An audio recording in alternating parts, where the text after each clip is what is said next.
One. Welcome, everybody, to episode 9 of Anime Talk Radio. Here with your hosts, the Ed Boy, the Forest, Hi. and Eric. Over Yeet. there. Exactly.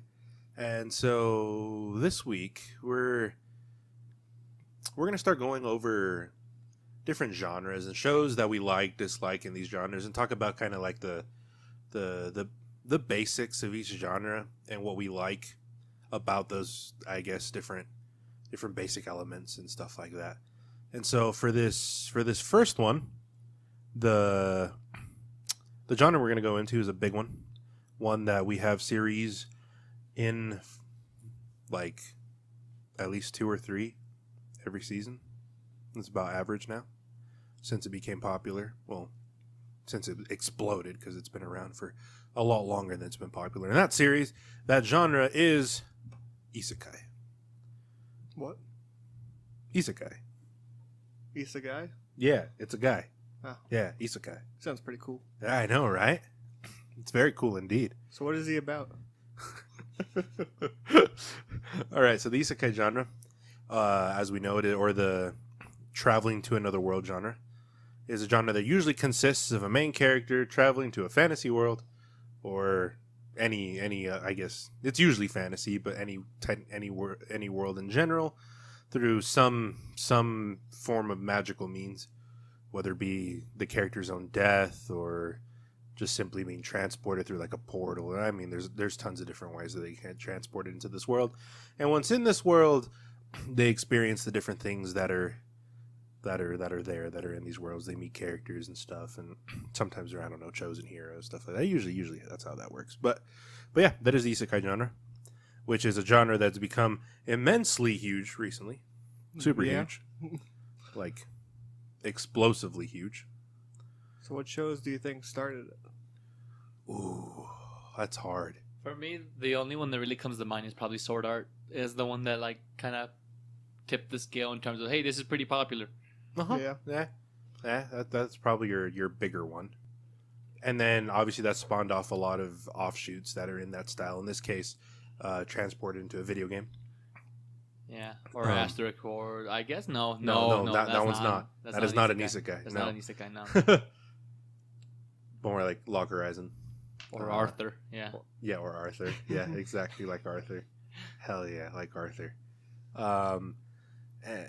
But yeah, I think that's probably your biggest one that probably shot it off. I mean, there's a few others, obviously, that have become extremely popular in recent years. Things like Ray Zero, and obviously you have your Konosuba. You have your Overlord now. I feel like though with Overlord and Konosuba, that was kind of like the response to Isekais as like a counterculture type of thing, where like Konosuba is just like a parody of it, and knowing that full well, it just makes a bunch of jokes constantly about that sort of shit. Yeah, and then you got Overlord as essentially like the One Punch Man of that genre. Yeah. Mm-hmm. Where it's just like, nah, fuck all of this basic norms that you guys established for it, and I'm just gonna do my thing. Yeah, exactly. And like I like the Isekai genre. I do. There's little things that they do with writing. Well, but they do that with a lot of shows too. But there's little things they do with writing sometimes that do irritate me slightly, like the plain basic protagonist being one of the major ones. Actually, that's probably my biggest gripe with Isekai. Look, dude, Arthur is only plain because DW is the best character. That's nah, dude. It's all about, well, what was the name of the bunny again? Fucking Baxter. You gonna bring him up? Yeah, it's all about Baxter, dude. Oh my god. Dude, DW is easily the best character. Nah, dude. Nah. Name someone else who has an imaginary friend. Checkmate, dude. I don't even remember. I don't remember little parts of the show anymore. but yes, but yeah, but that's probably my biggest gripe with it, is that and other shitting writing, which comes more from harem side of things more than the actual isekai genre itself. I feel like most of them are just straight harems. They're just either dragged into the world or they just. I don't know, because you get Tanya of the Evil, which is no way a harem. Yeah, because that's also an isekai. Yeah, but that's 1 out of like 20 that came out recently. Yeah, I mean, There's what, 4 this season? 3 is this there season? 4? Let's see. There's Overlord. There's the shitty harem one. Yeah, Oh yeah, and the, the other the shitty harem Ragnarok one. and whatever's. And Yeah. then there You is. got the How to Summon a Demon Lord. But is that an isekai? yes. I don't. Which one? How to How Summon to- a Demon Lord. Because he's dragged into a game. Yeah. Okay, So that's then yes. another one. Then yes. There's yes, 3 yes. harems. There's 3. Basically. Overlord's not really, but it still has the harem aspect. Yeah. But it's not major. Or minor. It's a joke that gets thrown Yep. around every Yeah. now and again, but that's, Yeah, that's what I'm saying. Exactly. But it's still in there. Yeah. I'm trying to think of other. No, Ray Zero's kind of harem-esque in certain It is, aspects. At least the Watchers made it. I don't know because they keep trying to push it off as like going after a single character type Yeah, of thing. they do that. I mean, I it's feel the like- big thing that happened with Rem. Yeah, Yeah. that's right. I feel like that's this is more what the people felt like. Like, Best Girl, obviously. Well, but the thing is, you can have best girl and stuff like that, and it not be a harem. Yeah. Yeah. Just because there's multiple girls doesn't necessarily mean that it is a harem. Looking at Toradora, I don't consider that a harem. Sure, No. it could have gone that way, but it was him choosing a girl Yeah. ultimately. Similarly, like there's a lot of other shows that have other girls. Oh, yeah. It's not a harem. No. Yeah, I can see that. Yeah. So, and I mean that actually has to be differentiated sometimes. A lot of times it is just straight harem, like Ragnarok and whatever. I don't even fucking remember the name of it. Yes, the Greek clothing-based Norse mythology origin stuff. There's too many things that are wrong with that show. It's but it's No, such a it's a train great wreck. show. It's Great so show. bad. it's horrid. The I 4 don't know why I episodes I've watch it at seen. this point. It's like, why am I still committed to this? It's because you don't know how to stop a show sometimes. Ever. Yeah, ever. Just keep going. Don't listen to them. But good lord, but yeah, there's quite a few in the genre that I do like a lot. See, there's a lot of modern ones I like for the pure fact that they take the genre and move it into in different directions. Like they take I guess the tropes that the genre kind of established and kind of turn them on its head. Yeah. Whether it be from a comedy standpoint, like strictly comedy standpoint, like Konosuba does, Right. where it's just a straight parody of it. Yeah, parody. Vander Best Boy. And then you have stuff like Overlord, which is more of a satire of it, right? Is that how that works? I don't remember. I don't remember the exact Yeah. definitions of parody and satire. I think that's how that works. I think so. Right. Yeah, I think that's how that works.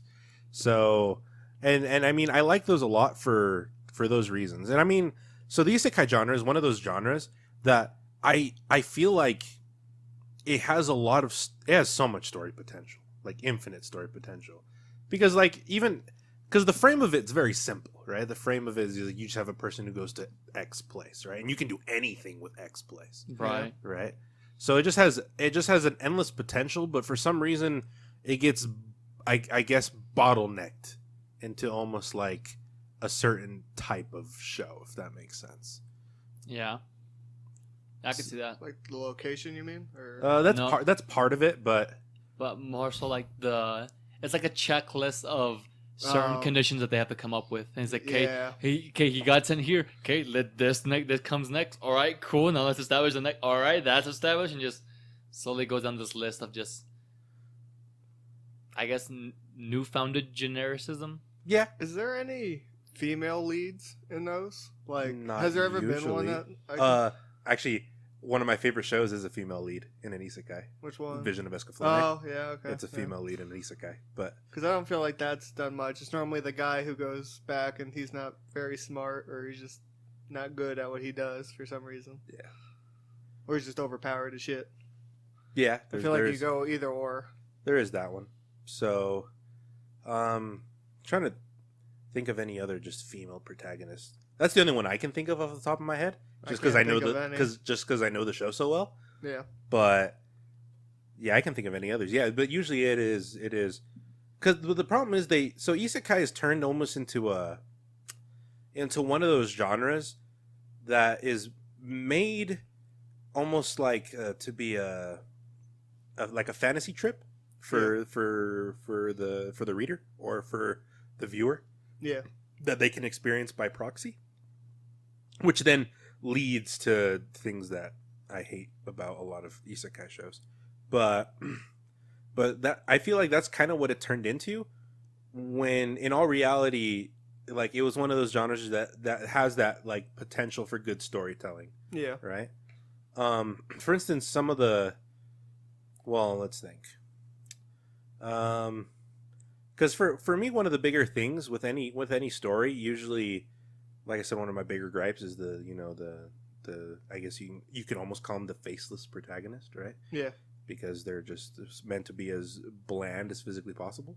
Right. So any person can, insert themselves. Immersion. Yeah, That's not like shit like themselves. Persona and stuff names the character you. Yeah, exactly. Oh My gosh, right? Oh man, that's me.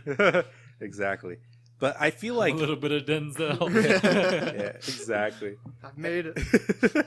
But in our reality, I feel like you experience a story so much better when you're introduced with a protagonist that actually has a personality of their own.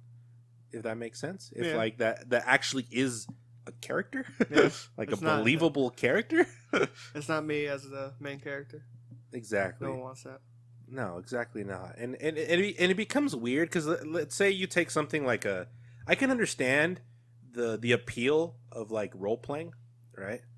And I can understand how that works that works in your head and stuff like this. But for some reason, like even if you were to play a game like Skyrim or like D&D, you can role play yourself into a certain role and do all these crazy things, and you can do whatever you want with it. Yeah. But for some reason, I feel like it's a lot not weird. Yeah, we'll go with weirder. But it feels like weirder when you try to do this in something that's really heavily scripted.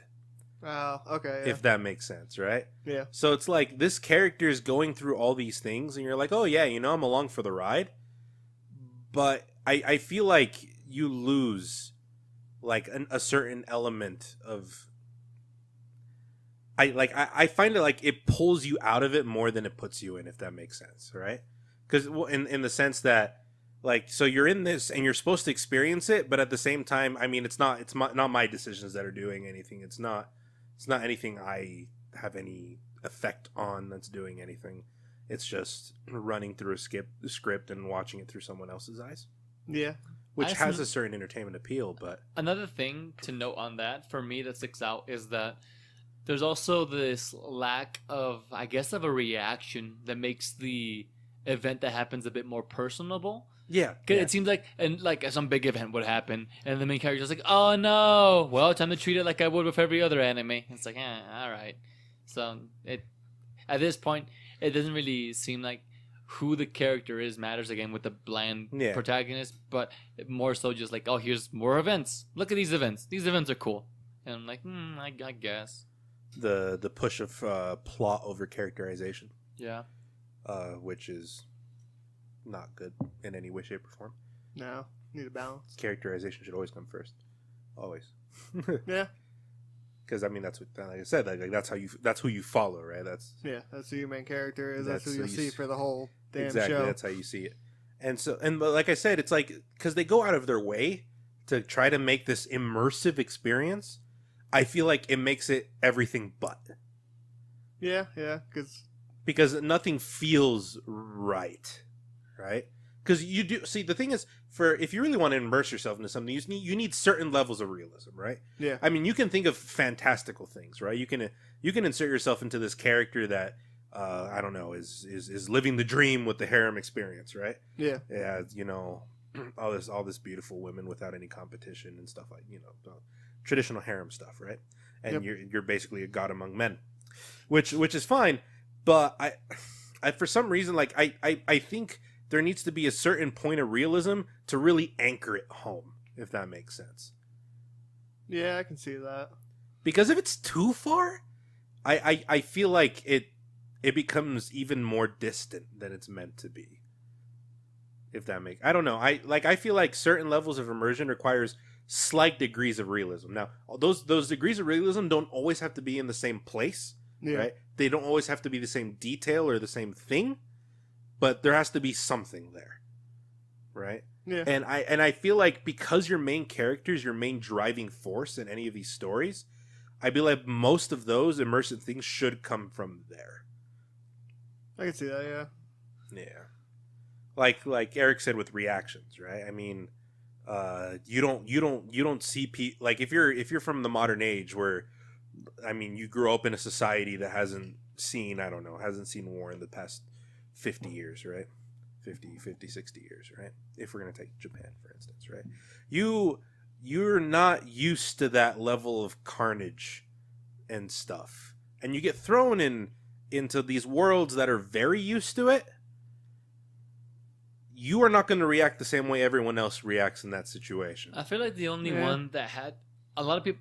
I might get a lot of shit for this, but I feel like the only one that attempted and had a pretty decent approach of some realism and reaction was probably RE0, to be honest. Yeah. Because like Subaru had a lot of moments where he just kind of freaked the fuck out. He was like, "What was happening?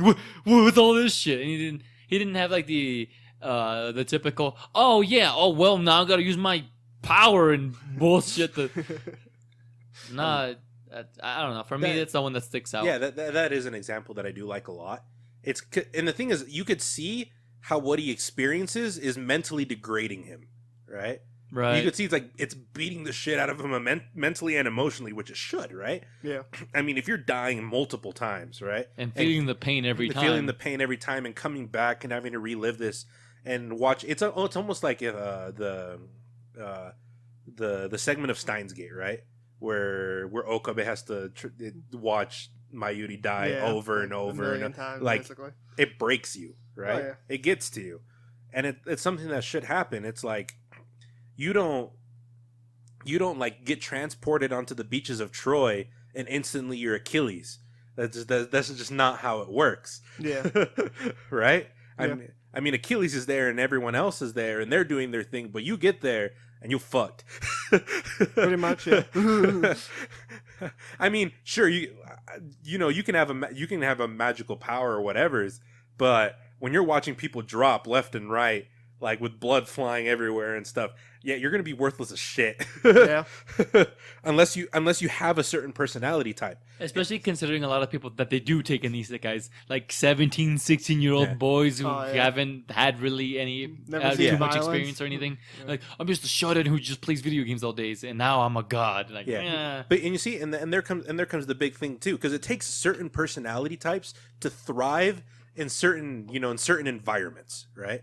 And most of the characters that are put into these environments do not have that personality type. Considering something that seems to be common amongst them is that a lot of them seem to have some sort of social anxiety of sorts. That's what initially put them in those situations where they kind of detract themselves from everyone else. But then in this real world that are perfectly normal, I guess it's like... So the social anxiety thing was just kind of like a gimmick, I guess, and didn't really matter at all. It might be like just over the internet, because you're not actually there. You're just like, this is my persona. So like, people talk over the internet and they just say whatever they want. If you meet them in person, but in the isekais, you're in it. No, that's you in the midst of all this shit. you can fake it till you make it however you like, right? Yeah. But when the moment of truth comes and you hit that wall of trauma, then you see you know, you have to see some form of reaction to it, right? Yeah, for me, that really rustles me in terms of them using social anxiety as a gimmick. Kind of like how a lot of writers in other platforms will be like, by the way, this character is gay. It had nothing to do with the story. Like, you're just telling me afterwards to kind of pander to it. It's like, oh, well, we need to sell tickets. What do we do? Let's say he's gay. That's it. We'll get more people because they support gay stuff, I guess. Yeah, exactly. It's like, I guess. But then again, that's the thing. A lot of the isekai genre is trying to promote this kind of immersive fantasy kind of deal, right? And most of the people that they want to put in this fantasy deal are that type of person. Yeah. But like we said, it's like that most of those personality types do not thrive. It does not mean that they can't thrive, right? Yeah. It's just highly unlikely, and you don't do it without hitting a lot of low points beforehand, right? Yeah. I like another interesting take that sticks out to me is Tanya of the Evil, but for the exact opposite reason of Subaru, where Subaru has these panic attacks and shit. Tanya's like, the fuck? All right, I'm just gonna have to double down on this shit. Fuck everything, and just it goes off the other end of the spectrum. It goes completely off the deep end. But I feel like he was already there. But I was gonna say, but that's the thing with Tanya's character is her character already had that personality type that thrives. Right? Yeah. There's already that I don't mind stepping on other people, and I don't mind Yeah, it doing all was this. mentioned in the very first Yeah. episode. Like, hey, he's a businessman who's fucked a lot of people to get there, and then they showed a couple of the initial lines. It's like, well, fuck this guy. If he dies, fuck. Yeah, exactly. And I mean, so that's why that one works so well. But the thing is, and also too with Tanya, like her character has a very set personality with set viewpoints, Right. with set everything. So the character feels more alive. For sure. Exactly. And especially because I really appreciate the time they take to show her, like, her reacting to a lot of shit. Yeah. Like, she still gets like the wow reactions, right? But then, her main personality point, or like, I guess trope takes over, and then she just uses that to whatever her advantages are, just as she's used to have done it. Like beforehand, I mean, her character was an adult too, so I mean, you have all of that, all of that mental stuff as well. Same with if you look at Momonga, right? Ryan Zongul and Overlord is the same way. An adult who's still a salaryman, most likely, right? Who knows what he was, but the thing is, so he also has a set personality and a set kind of deal, right? And he's thrown into this world where he's already used to kind of having the power he does. Yeah. Right? And it's funny, too, because you look back and you see how he kind of... There's little snippets of moments, right? Where he kind of came up through... I completely disagree with all of this. Okay, oh shit. So he was a cubicle man who he hated group projects. He hated being in charge of whatever. Like, the only reason he has any sorts of leadership skill is because the guild, like, put him as a leader, using air quotes here. But, like, as the leader, he didn't do much. He just like, hey, what are we doing? I want to farm that. So I want to farm that. We should do that. Cool. That's it. But, like... Because, well, if you see him in the show and he goes back to his human form, or whatever you want to call it, he acts more laid back or more nervous. No, I get that, and I don't mean power from like a leadership standpoint of power. I just mean it like literally, like I can blow up shit. Yeah, I guess. But I think his way of coping is that he just kind of referenced. I might be wrong here, but I think he just kind of realistically put it all like, okay, this is all still within the game. Sure, they're all still they're all realistic or whatever, but it's still within the constructs of the game itself. So, but he also has the mental faculty to be able to to pull from the influences of all of his friends that were there. Yeah, I guess. Yeah. Right. So I mean, because even if you look, there's a lot of decision making he does that's based on what would this person do, especially like with Touch Me and whoever else. Yeah, because I know I think there's some points that he talks about him being weak at the beginning. They kind of help bring him up and stuff like that. Also, random tangent thought about this. At the end of each book, they do like a character analysis, like, hey, here's their stats, whatever. And they at the end, they always show one of the other supreme beings and go a little bit more in depth to that. In the latest book that came out, well, I guess that got translated, but it hasn't been officially released for the U.S. in terms of a hardback cover. One of the guys was some broker of sorts, and he found out some deep shit for both his business and some government things, and the government ended up killing him off because they didn't want to risk him exploiting a lot of shit. So, and it's something that was a little interesting.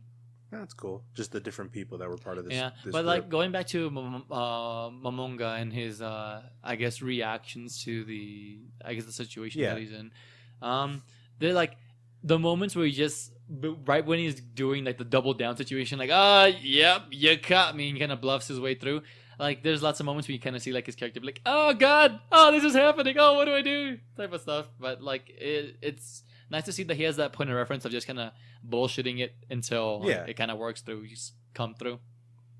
Well, but that also comes from just experience of living for longer, I guess. Right. But then again, like I said, he's another character that has like what's another one? Actually, if we go to the parody side of things of Konosuba, what's his face? What's his name? Fuck. Oh no, I forgot it already. Don't tell him, dude. Oh no. Don't tell him. Let him figure it out. It's gonna beat the living shit. I know Jaden. There you go. I was gonna say, I know Jaden's probably just laughing at you really hard right now, but or yelling. Kazuma. I just remembered because of Megumi. But but he also has a very set personality, a very set way of doing things. Yeah, like this, like pretty scummy, but like I guess kind of typical degenerate teenager. Yeah, but the thing is, like, he fits, and I like it too. I like that show for the fact that it just shows like as much of a comedy spoof as it is, there's a certain level to realism of how bottom of the barrel he kind of starts out as. Yeah. The fucking sleeping in the hay. Yeah. And it's like the more, I guess, the more realistic side of being thrown into a world like this, right? Yeah. And realizing that, in his case, you know, he has nothing like really special, right? I like how he has that nihilistic approach, like, oh well, none of this matters. All right, I guess I'm giving up. Oh, I'm giving up on this too. It seems like the main driving force seems to be Aqua wanting to go back to being a goddess. Yeah. And he's just like, I mean, I guess, like yeah, well, whatever. You put me here. I thought it was gone. but that's another character that has a very specific kind of like character profile, right? Yeah. Which is missing a lot from shows of that nature. I'm trying to think of other ones that have come out recently. The problem is like they all blend together in my head sometimes, and I don't really remember what did what when it comes to isekai, but except for the standouts, obviously. The good ones. Yeah. Well, there was a couple decent points of Log Horizon's characters' reactions to certain situations, but I feel like a lot of that was just superseded with, again, the events going through. And it's like, well, this has to happen. So Deus Ex Machina, voila, now we've gone through. And it's like, I guess that didn't matter as much. Sword Art kind of has that syndrome as well, in a lot of cases. But that one, I mean, there's a lot more just bad character writing in general. But yeah, well, they tried to make it, I'd almost say, a harem. Yeah, yes, they did. Yes, they did. And I mean, like, to certain degrees, I have a little bit more leeway on, like, video game worlds, just for the sheer nature of them. Yeah. You can have a sort of Matrix effect when it comes to certain OP-ness of characters. Yeah. Right? Which I find a little more understandable. Yeah. And it makes a little bit more sense in my head, even though the way they go about doing it sometimes is just, most of the time is just poor pacing and just bad execution. Yeah. But it's a little bit more understandable than when you have the characters going into like an actual environment, like an actual world in itself, you know, where even if there is magic, I mean, the laws of physics still apply. Yeah. It's not just like everything over the top because it's a video game. So. I mean, it's not run by code. That code can be changed. I mean, yeah. Like you actually, code governs the laws of physics in video games, and that can easily be rewritten. Yeah.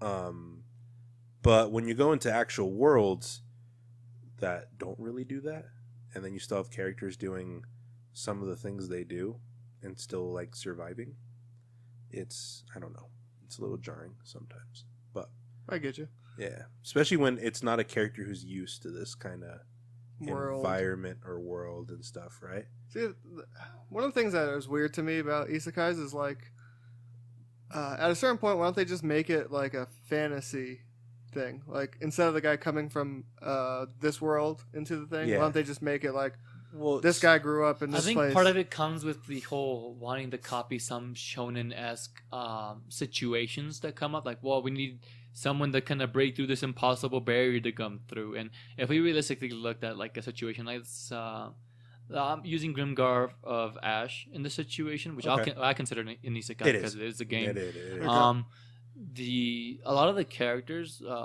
have like this memory wipe thing where they weren't able to remember that this was a game. Yeah. So they treat a lot of it like as if real life situations. And there's a lot of people that are mentioned that are like, oh god, they kind of freeze up, like, yeah, I'm never going there again. I don't know how to fucking handle this type of thing. Okay. And I felt like if we treated all of the other characters like that in a manner, then we wouldn't really have many or have as much progression in certain plot lines or in certain situations that come up.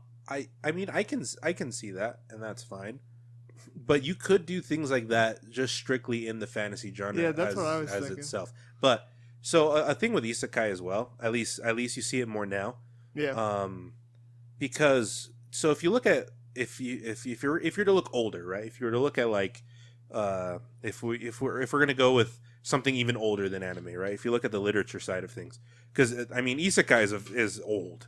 It's the general idea of it is very old. Yeah. Right. where you have something like what is it called? I think it's called like a Connecticut Yankee in like King Arthur's Court. I can't remember. It's by Mark Twain. Okay. Right. And it's I consider it pretty much one of the original isekais in the sense that it's about a kid who ends up going back to Camelot. Okay. From the modern day. It's exactly the same thing, right? It's what it's based on. And at that time, it was supposed to be this cool kind of like show off history from that point of view, if that makes sense. But then again, like I said, it's supposed to be like history, legend kind of thing. Yeah. And just to be like to give you that point of view of it, which is cool. But it establishes a certain thing where, I mean, you're following this character, right? And what it does is it provides an easy means to a very hard dilemma when it comes to fantasy. Yeah. Okay. Especially when it comes to good storytelling in fantasy, right? So when you create a fantasy world, right, the same way when you create a sci-fi world, when you create any world in general, there's certain levels of world building, right? Yeah. Okay. And when you do this certain levels of world building, you have, obviously certain rules that you have to establish, certain laws that have to be established. There's character hierarchies. You're trying to fully flesh out this world in a way that it seems, real, right? That it seems, alive, like even though it's there. not, Yeah. right? And so what happens, and what becomes a hard dilemma, right, is when you're writing a story in these worlds, right? Okay. The reader knows nothing of this world.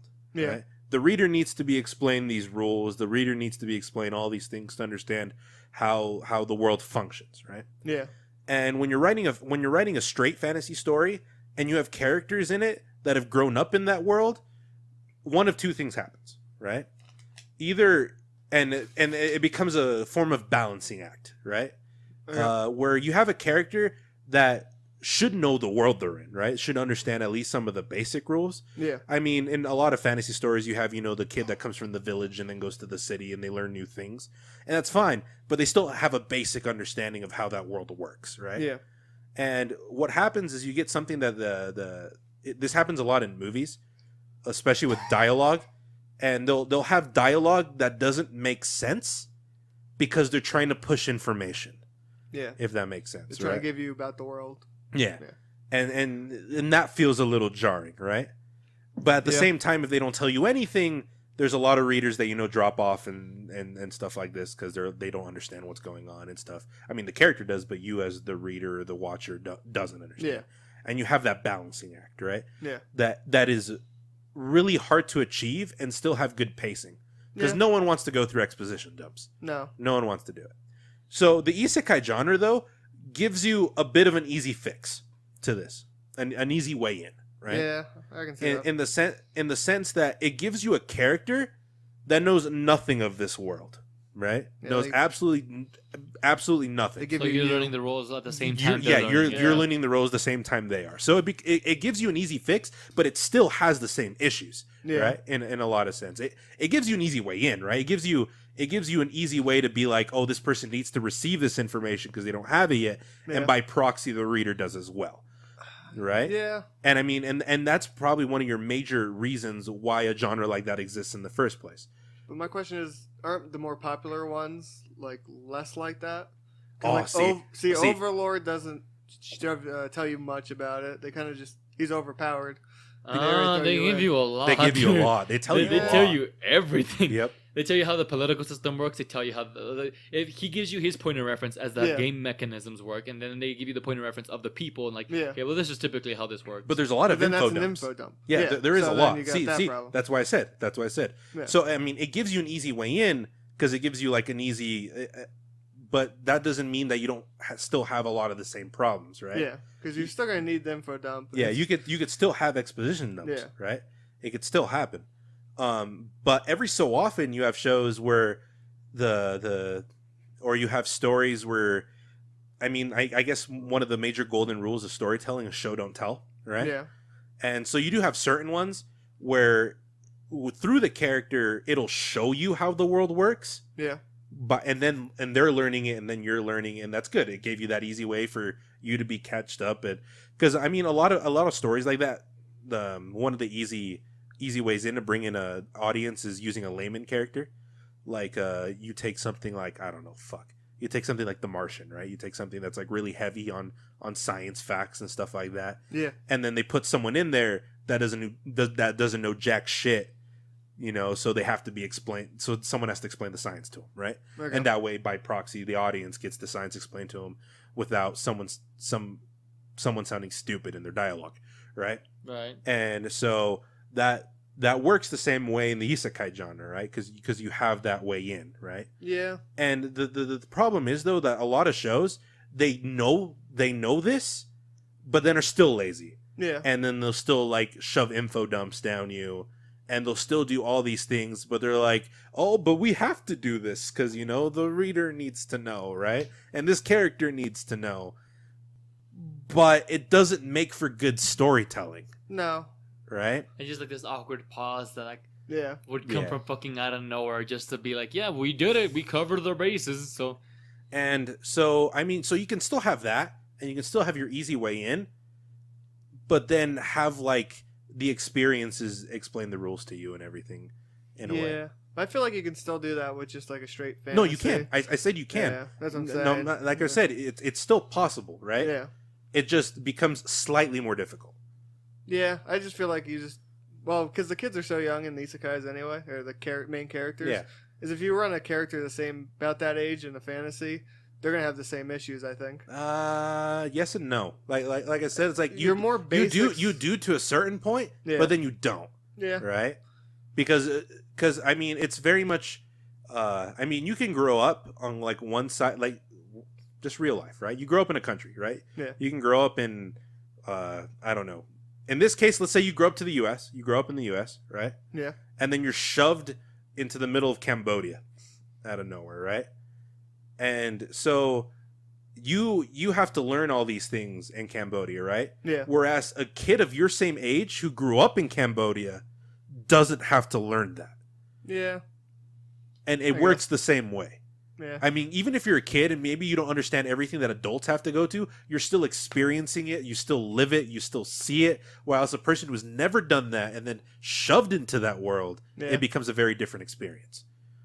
Yeah, I can kind of see that, but still, I feel like if they just went straight fantasy, but they still can. I mean, you have something like I know. You have something like Danmachi, right? Which still has RPG elements of games. Yeah. I mean, it has a lot. Yeah, exactly. It has a lot of like what you would consider in the isekai genre. Yeah. But it's a straight fantasy. Yeah. Right. I mean, I think they do it well in that. And exactly, it does it really well. Yeah. Right? It does it super well. But like I said, it's still it's just that balancing act and how you want to frame the story. Yeah. Like I think it'd be just character age and how you push things on. Like I said, but yeah, exactly. But like I said, like that's why I said isekai is at some points kind of a cheap way out in many cases. And in those cases, I lose a little bit of a respect for it. I just wish the main characters were more competent than mostly they are in the fucking shows. You're just like, oh, that guy's so smart. Ugh. He knows how to add 2 + 2 and stab a guy. Good job. But I don't know. I feel like even if like we were kind of thrown into something, you'd have a little bit of understanding. But I feel like they get thrown in and they're just like, oh, what is this? And don't understand anything. Yeah, but like I said, it's because of that cheap writing. It's this thing like, oh, we gotta shove this world down our readers' throat. Yeah. Right. So they can understand everything, and then we can try to progress the story, and then you get the idea of, oh, we established these rules, but these rules, our character is gonna break them a lot, right? Our main character is gonna break them a lot Because he's OP as shit. with no consequences. Yep. And that also becomes problematic in any form of storytelling, right? I mean, you don't attempt to break the laws of an existing world without some form of consequence. Yeah. It's just the way it works, right? I mean, you're what is your third law of physics, right? Every action has an equal and opposite reaction, right? But that doesn't happen, right? No. Obviously not. So and people are allowed to break these rules with no consequence. And on the other hand, you get all the benefit, right? Yeah. You get everything that comes from it. And that's just bad storytelling too. I mean, that doesn't feel it just doesn't feel right. Yeah, I can see that. Like it just doesn't feel right. Sure. Yeah. Yeah, I mean, and the thing is, OP characters can exist within the rules of a genre and still abide by those rules. Yeah. Take like One Punch Man, right, for instance, right? I mean, there's no rule saying that he can't be as strong or he can't do what he does. He just kind of does it. Yeah. And I mean, that's probably your easier way to do it. But when you go out to establish a rule, when you go out of your way to be like, you can't, this cannot be done, right? Because of X reason, and the character just kind of does it, and nothing happens because of it. Yeah. that becomes a little bad, right? Yeah. Because so as one of my favorite series, which sometimes has this issue, which is the Fate series, it breaks a lot of its own rules. It breaks them. It breaks them a lot. And like at this point, the rules were just kind of thrown at you just to be like, well, that could have been a different story, but it's not what we're telling you. But I feel like I do feel like in there that you see a little bit more of the consequences of breaking those rules, if that makes sense. Yeah. Like there is obvious pushback, right, from the world itself because rules are broken. And that's more what that's more one of the big things is. It's like I'm very tolerable of very like insane things in stories. Yeah. If the rules are established that those insane things can happen. Yeah. And I can see that. I mean, take something like Forrest, you've seen Patem Inverted, right? Oh yeah. Have you, Eric? I don't know what that is. It's a movie, It's an the anime one where movie. half the world is basically gravity's pushing them upwards instead of downwards. No, never seen it. Okay, that's fine. It's a little bit of an older film, but I mean the main basis, one of the main things that they push on you in Patem Inverted is that somehow your DNA can determine whether or not gravity pushes you up or down. Yeah. It's absolutely ridiculous if you look at it from a law of physics standpoint. Okay. Right? But the point is, but this premise is laid out, and then the entire thing sticks to its guns, and the entire film is based on this premise, and that rule is never broken, if that makes sense. Yeah. So I mean, to a point, it is ridiculous, right? If you wanted to look at it through realistic standards, but this world treats it as real, and it never deviates from that fact. It's just there, right? And because of that, you can appreciate the story for what it is, and you can appreciate what the characters go through and everything, because even the characters and everyone just treat it as a fact of their world, and that's just how their world works. Yeah. Right? And so that I believe that's good, right? I believe that's very good when a story does this, right? It could be out there because that's the point of fiction, right? Is creating hypothetical worlds that don't necessarily run under the same laws, right? Makes sense, yeah. Yeah. But those worlds stick to their guns, if that makes sense. Yeah. There's no funky shit like sometimes it's this but sometimes it's not. But and the only reason that sometimes it's not is because it's convenient for us for the plot to have it sometimes not. That's the best part. and that's what irks me a little bit more, right? Yeah, I don't mind it as much sometimes because like, I don't know, when a character is overpowered and they kind of break the rules, you're like, I can kind of see that because it shows off that their power is not held back, I guess. Like, the world doesn't have to obey his strength. Yeah, I can. Because the point is, it's like, or at least for how I see how they are trying to push it, is they want to show that this is how strong he is. The world doesn't really matter because he can break it. I know it's not a great story, but I mean, because you can have one. something like if you were to go into like some older literature, if you look at the John Carter series by Edgar S. Burroughs, right? Okay. Where you have a man that's allegedly like a Civil War soldier that's transported to Mars, right? And because he grows up on a planet that has more gravity, obviously he goes to one with less gravity. I mean, by at least their limited science of that time, he should be his muscles should be more powerful than a person who develops on this planet with lesser gravity, right? Yeah. Which makes him a great warrior, and he does all this crazy ass shit, right? Sure. The Superman thing. Yeah, basically like the Superman thing, right? So he comes from somewhere else. He brings this thing. He's OP. But I mean, but those even then, those stories still follow certain like laws, right? Yeah.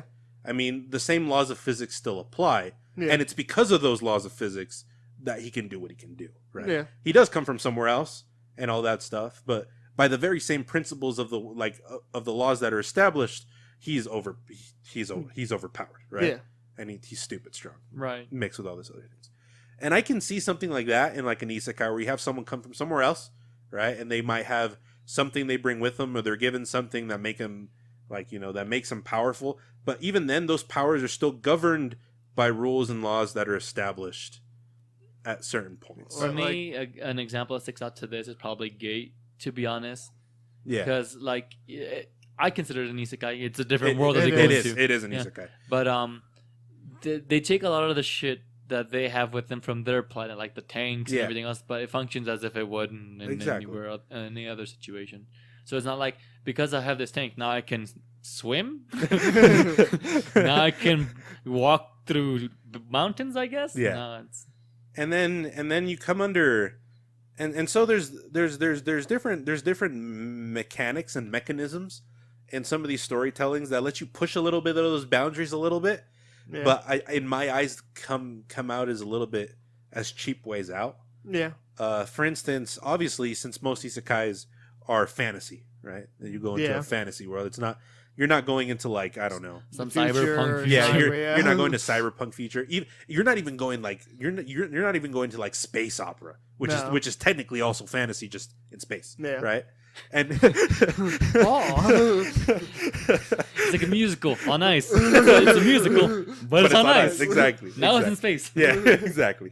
But it doesn't even do that, right? It goes under the traditional tropes of fantasy established by people like Tolkien and Lewis and all this other stuff.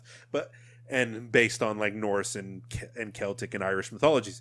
But it still sticks to those guns and wants to go in there, right? And that's usually where it stays to.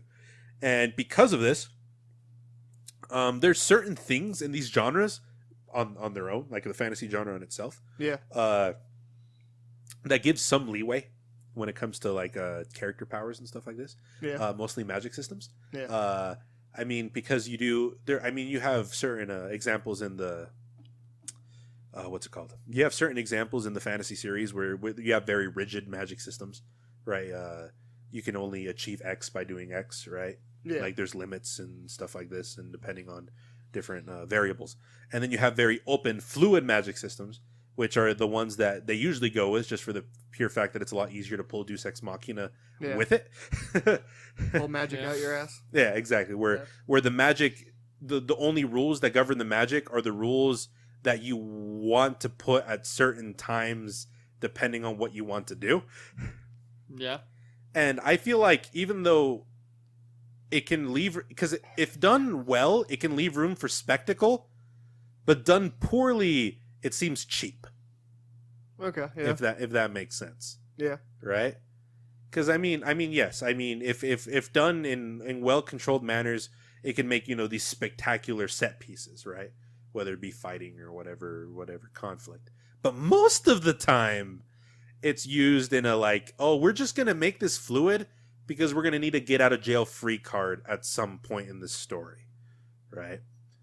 Because we haven't really thought about it, and we're gonna stick our characters in situations that they could never realistically get out of without the help of something stupid. So, and I mean, so that happens, right? Yeah.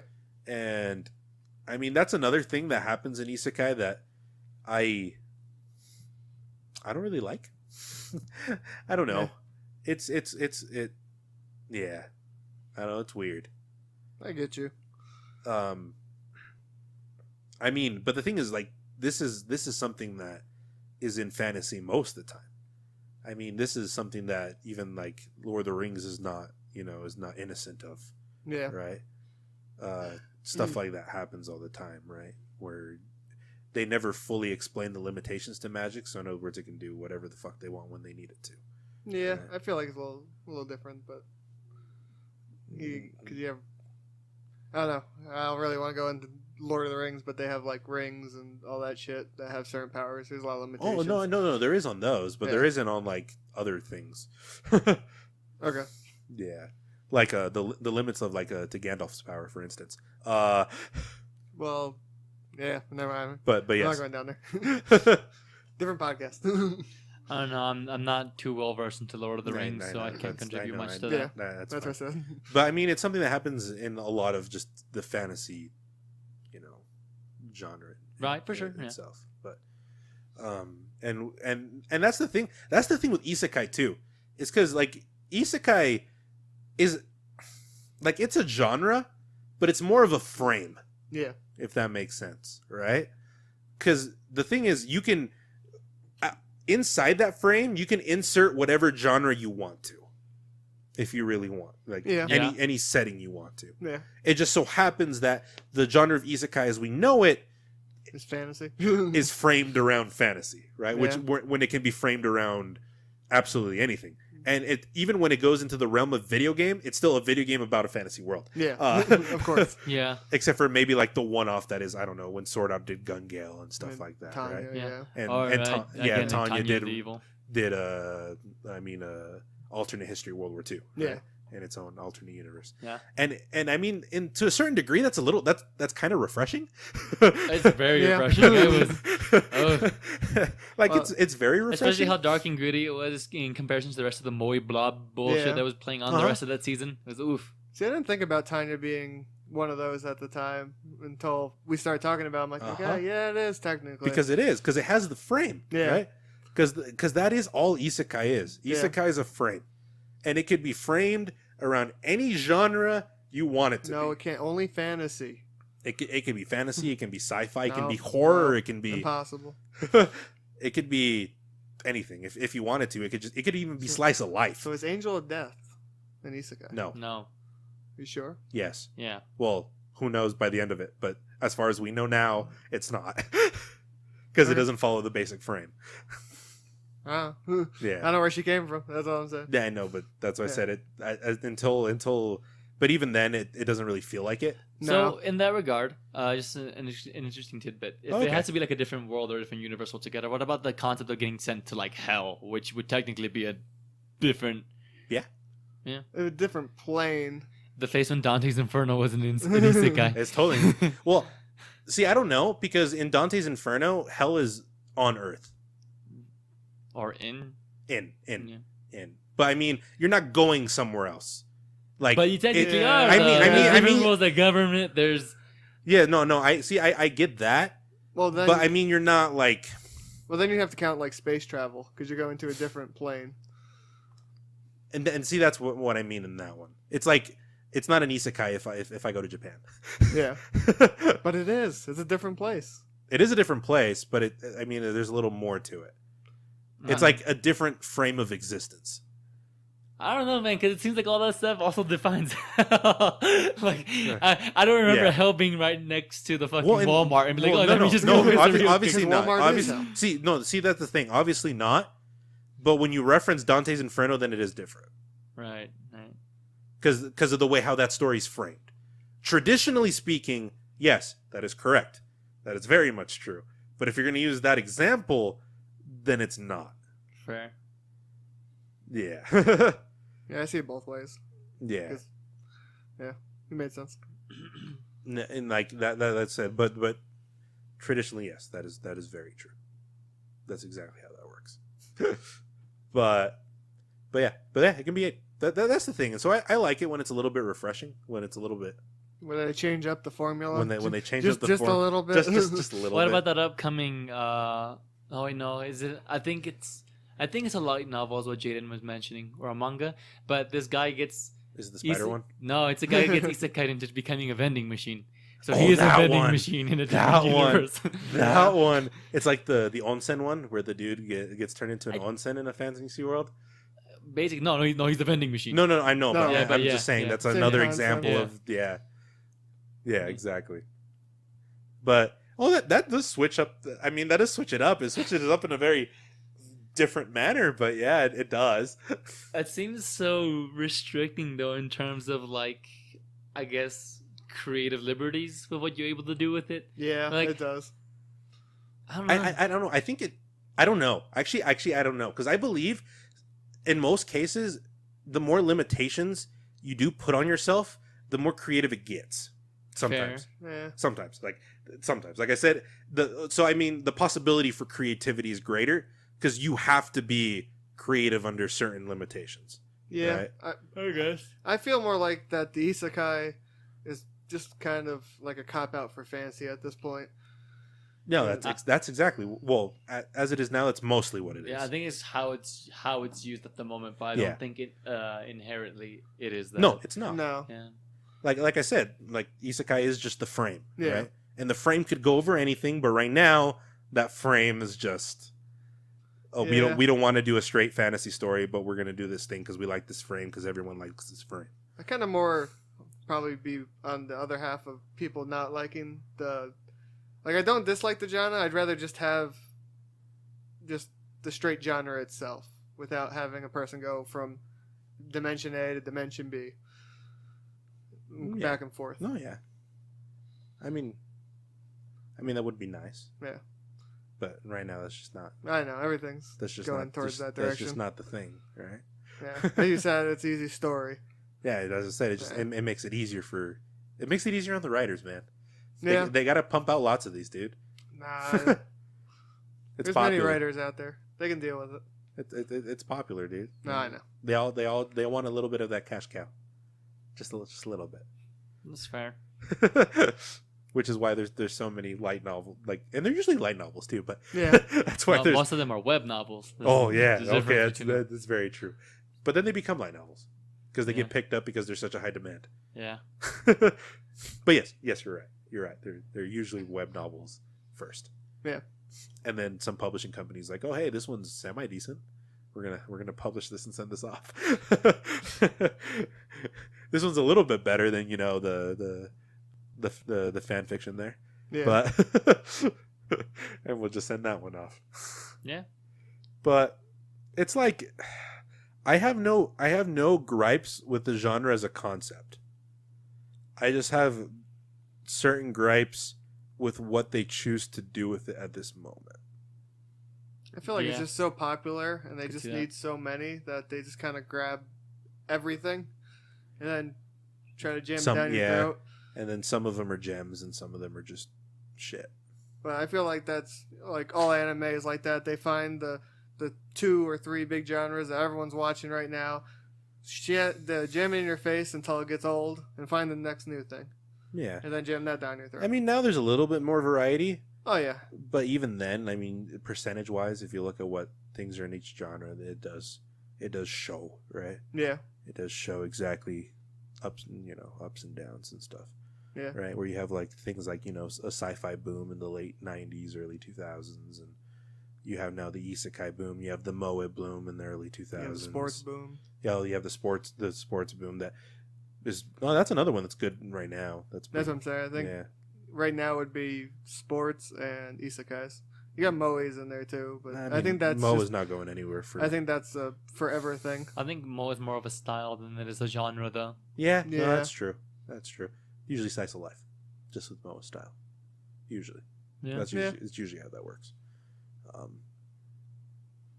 What?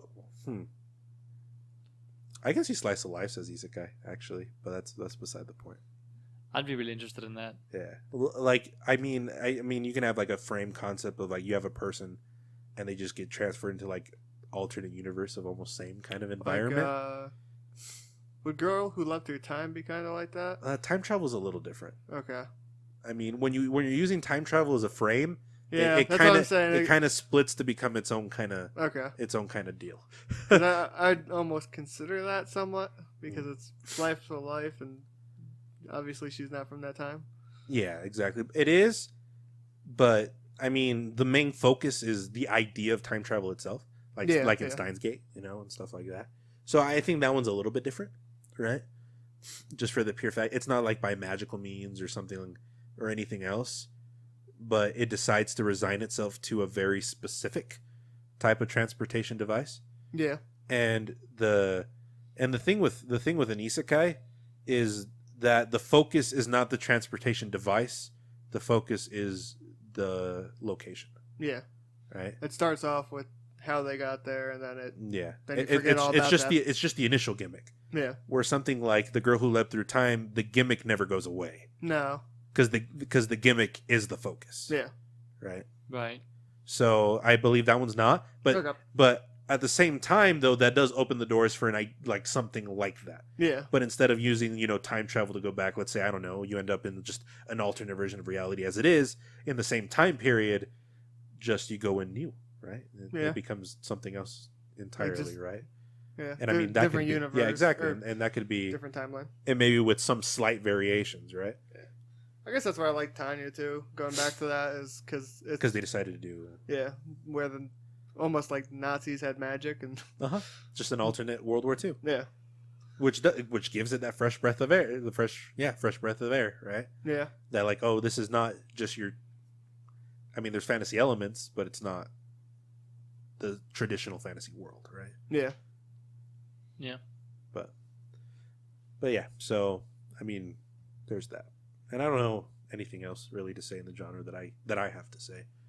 No, I'd just be a lot more interested in seeing what could be done with it and what, yeah. what other frameworks would be used with that, because the whole gimmick of that into fantasy got run down pretty easily. Oh, yeah. Yeah, it did. But that's just because fantasy genre limited itself too much, if that makes sense. Well, and I mean, and it's not like the genre in itself did it, but writers did it. It limited itself to a certain like spreadsheet. Kind of like with tropes, like dwarves are like this, so they act like this. Yes. Elves are this, so they act like this. Yeah. And I guess. Yeah, and the thing is, writers kind of write themselves into that point where you can add new things, and even then, like I said, if you were to change up the entire idea of what the fantasy genre is, then by proxy, you would also change up what the isekai genre is, just because it's the frame. So, but like I said, but writers kind of write themselves into these tropes, and I mean, a lot of times it's because they like them, right? They like the tropes and they want to write something in there, and that's fine. And that's whatever is if that their intention is that they want to do something in a world like this, like people who write D&D campaigns and stuff like this, they just want to do that, right? Yeah. And that's fine if they execute it decently. Yeah. Right. Doesn't even need to be perfect. It's just decently, right? Where it feels right? Story flows. Just good storytelling, right? But yeah, that's the only real thing with that one, right? But I would love to see if they could change it, take it into something else, take something out of like Tanya's book. A space opera, baby. Oh, space opera would be great. I feel like cyberpunk would be great. Because I feel like a very abused trope that they do with isekais is that the main character comes from a time that's more advanced and better off than this, so he knows more and he's always looking down on everyone. I'd like to see him go into in a space opera where everyone's like, yo, what the fuck, why aren't you doing this like this? Because you're retarded. All right, this is how you actually do it. And exactly, we're like the cyberpunk world, but you lose your immersion, Eric. You lose that immersion. Oh yeah, dude, because me, the 17-year-old Japanese boy who ends up with a mermaid, a dragon, and a centaur as my lovers, yeah, totally gonna lose my immersion with that one thing. Yeah. Oh yeah. You got me, dude. Oh yeah. But I mean, yes, I would love to see that. I would absolutely love to see that. Because it is a frame, though, I would also like to see that used with something I was thinking about constantly throughout this spiel that we went through, was if it was a series of books where the main dude just kept getting transported to a different situation, and just him just constantly picking up and learning different things. For me, one that sticks out as one of my favorite isekais, I'd say would be Samurai Jack, in terms of what happened with everything to him. Oh, there's a prime example of guy taken from that one's really good. And I really like the type of format, if you would call that, Actually, that's really good. That's a really good example of that. I forgot about that. So yeah, I thought about that early on, but I was just drawing that over in my mind. I'm like, God, why aren't we getting more shit like that? It's just, well, in this case, it's just because, the not wanting to take risks in certain ideas. But then again, it just has to become big within the literature world. You just gotta get Japan. big, easy. So easy. Yeah, I mean that's that, and that's just the thing there. I mean, we're not going to see it animated until it becomes big in a written form. Yeah. But that requires certain risk taking and stuff, and wanting to branch out into this. And I mean, And I guess that's just another up one to of the issue people. comes back to the whole publisher debate that we had a while ago, where if it was one that took a lot of risk and stuff, how much power would the actual writer have in terms of making sure that that direction went through correctly, Yeah. and not just treated with that same format that they do with every other show. Yep, exactly. So there is that as well. I mean, because you can still fall into the same pitfalls, but you're just switching genres now, Yeah. and you just take the pitfalls of that genre this time instead of the previous one. But I mean, there is so much room for just interesting ideas, right? Yeah. And I mean, and you can go like balls to the wall insane with it too if you really wanted to, where you could just be transported into places where things don't conventionally make sense and stuff like that, and just work around. Space opera. Yeah. There you go. Which is still a fantasy. It's still a fantasy, guys. It's a different niche Yeah. one. It's just in space. Fantasy in space. That's basically what it is. It's like Star Wars. In Fantasy in space. They got magic and everything. The whole 9 yards. It's not magic, it's the Force. It's the same shit, It's man. Pirates of the Caribbean, but in space. But in space. Exactly. And our Jack Sparrow is a Mormon who doesn't know how to use his lightsaber till later on. Oh boy. Oh boy. Oh boy. boy. But yeah, that'd be an interesting, or even just like, I don't know. But it'd be even like if you took like the Tanya example, and you made alternate versions of other times in history, that would be glorious too. Even if it is in the past or the future, like you could do so much more with it instead of like medieval. I feel like a lot of, medieval covers a lot of that, but like I feel like a lot of the anime that I know of that turned to isekais are like, let's go back to the Obunaga time period, and like, another Obunaga fucking anime. Let's go to the. What's the gimmick this time? Oh, he has his smartphone. All right. Let's go to the Edo period. What's the gimmick this time? This time he has a mecha. All right. Exactly. But why not like, I don't know, like the colonial age, right? Or but then you have to set it in the U.S. Go back during the Industrial Revolution in the States, where all Asians are treated like shit. See, I think Welcome to the internment camps in the fucking in the West. Oof. I think another main issue would be a lot of the writers are obviously Japanese that come through there, so they deal with their timeline. Even I don't feel like that's a good justification to like a defense. No, well, I'm not saying it's good, but that's I know, where it's coming understandable. It's but like if you take someone like the writer of Ancient Magus Bread, right? It was obviously Japanese, but he picked up Western history and culture pretty well. Yeah. Oh yeah, like no, I'm saying it can be done. Yeah, it can be. It's just when you're in that culture, you write that culture. Yeah. It makes sense. Right? I like her stuff. She's really good. She's amazing. Yeah. She's fucking amazing. Bloody brilliant. Yeah, hold up. What's her name again? It's like Kore something. Kore Yamazaki? Yeah, Kore Yamazaki, right? She's so good. She's fucking amazing. I don't know. I think it'd be cool to see like different locations besides Japan. I think like a pirate one would be pretty interesting, to be honest. A fantasy version of medieval Europe. Yeah. Or just go to like a realistic pirate era. Yeah. That'd be great. Either on the sides of the colonies or whatever, on the sides of like these empires, on the sides of the pirates themselves. There's a lot of interesting takes you can go with that. Oh yeah. Yeah, there's just so much that you can do with different other time periods, especially even if you want to like, I don't know, alternify it. Yeah. And sprinkle a little magic and some other shit in there, like what Tanya did with World War II. I mean, still opens up so many possibilities. Yeah.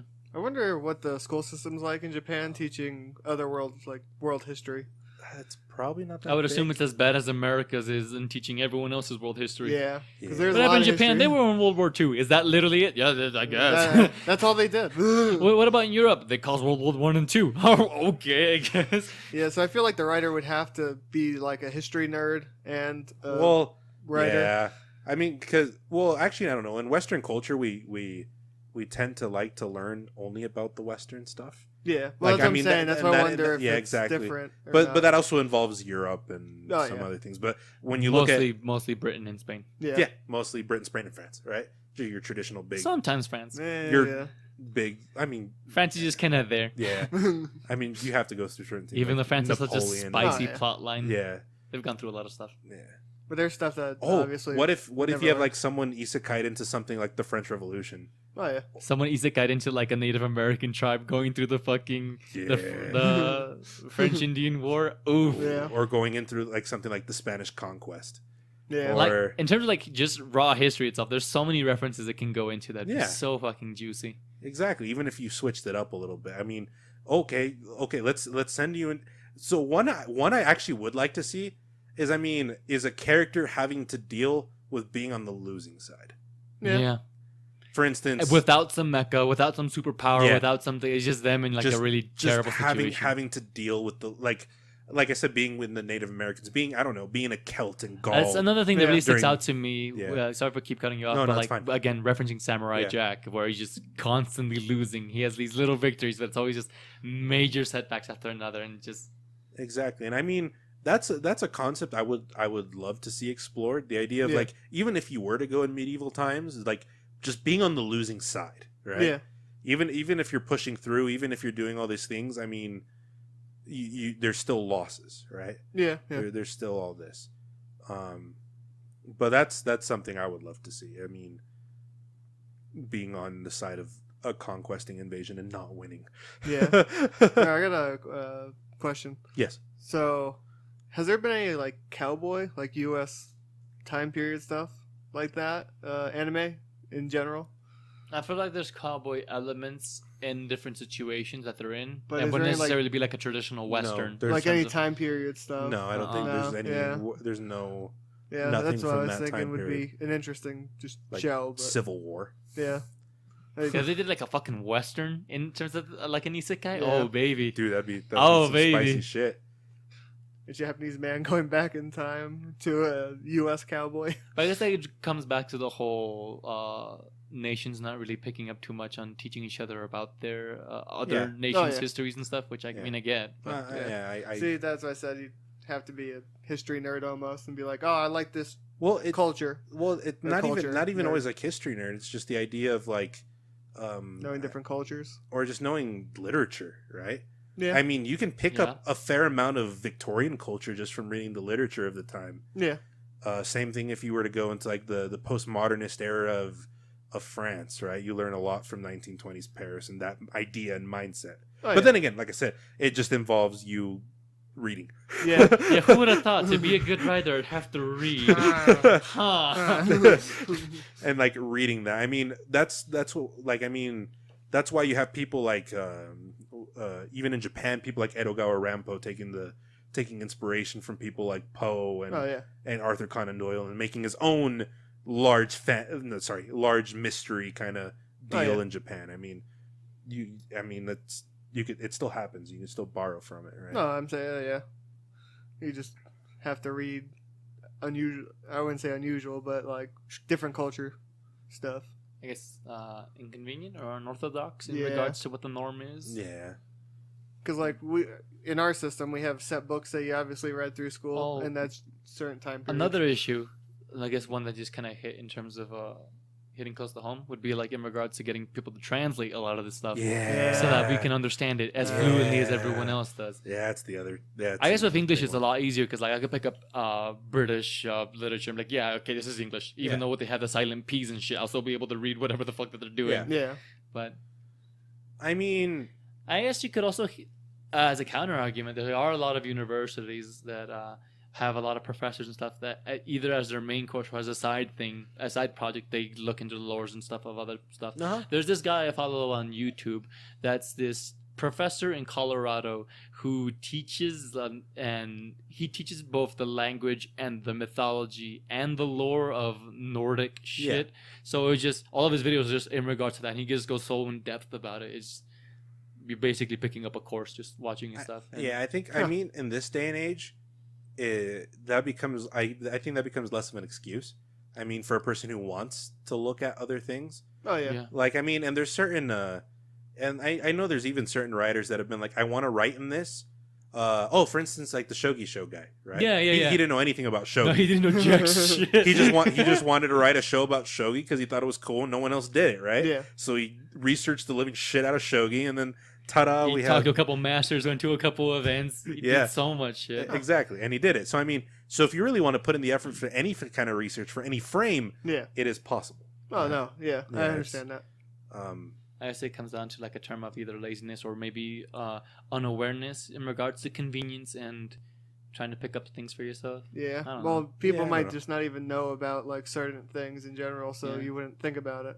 The language Like- barrier also is a pretty Yeah, important that thing is to that is remember. that is a big one. Yeah. But That's a like big as one. a tangent on, one of the things that make me really appreciate BTS as a group is Oh, all yeah. the elements they have for all these different genres and shit into their like something that their leader RM said in an interview recently was that they took a lot of African rhythm influences in regards to what their recent album is like, and it's like, yeah, I mean they took the time to go and learn up a bit more different things to add and to produce it in their own Korean element. So something I would like to see would be a bunch of these different writers and a bunch of different locations do their take on what would be considered a classic situation or storytelling piece, but through their own exactly. mediums. It's like I feel like so with storytelling, you hear many times that every story's been told, right? Yeah. In Yeah, essence, it's just all I mean, presentation. At this point. because the frame is different. So when it comes to presentation, when you come to creativity of presentation, I believe probably the next big step or the next big thing that really needs to happen is that like all the walls separating genre just need to come down. Yeah. And we just get rotoscoped. And then and they all just need to bleed into each other. Yeah. Into certain I feel like that's degrees. something that I really appreciate about Overlord in general. Like there's a little bit of everything in it. Yeah. Like, but then it comes with like the medium, I guess, of telling the story of everyone else reacting to eyes. Yeah. You get like the slice of life shit, like through Andre and Nefria's reactions of their daily city dwellings, or to like the more fantasy-esque approach of just sheer the big adventure political and shit. movements and a little bit of that horror aspect in there too. Yeah, and obviously the comedy aspects thrown Uh-huh. in there, like the quote-unquote love thrown in there as well, as more through the eyes of everyone else. Exactly. So I believe like our next our greater stories to come are ones that can realize that it's okay to break down the conventions of genre. I Yeah. think the main issue at that point would be your audience, who you're selling to, because you're selling anime. I'm gonna kind of generalize it. but Anime is selling to Japan. Yeah. But wouldn't that widen the audience though? What? Yeah. If no, you- no, yeah. Like well, you can make that you referencing what I brought up earlier with BTS. You could make that same argument with them Yeah. and all of the projects that they were going into, all the little things that they were venturing off, and people said no, it wouldn't be good. No, it wouldn't be great. Now they're like the spear front of a global sensation that's going across. So Yeah. I mean, it's possible that they could fail, but it's just yeah. as likely as they'll go through and Yeah. break off and do something. I think it great would be with their own good stuff. for them because it would kind of show culture to Yeah. more than just I mean, what they've seen. and I mean, the Japan now is not the Japan when anime started, right? No, Obviously, it's a very different thing. And now because you live in such like a globalized world, Yeah, and you have so much more interest in the outside. I mean, obviously, there's people that are not and stuff, yeah, but that doesn't mean they're still not interested in storytelling. Oh, that no, that from comes different comes places. that comes that way, right? Especially even if it's done by a Japanese writer. Well, No, I yeah, mean, no, it's yeah. still in house, right?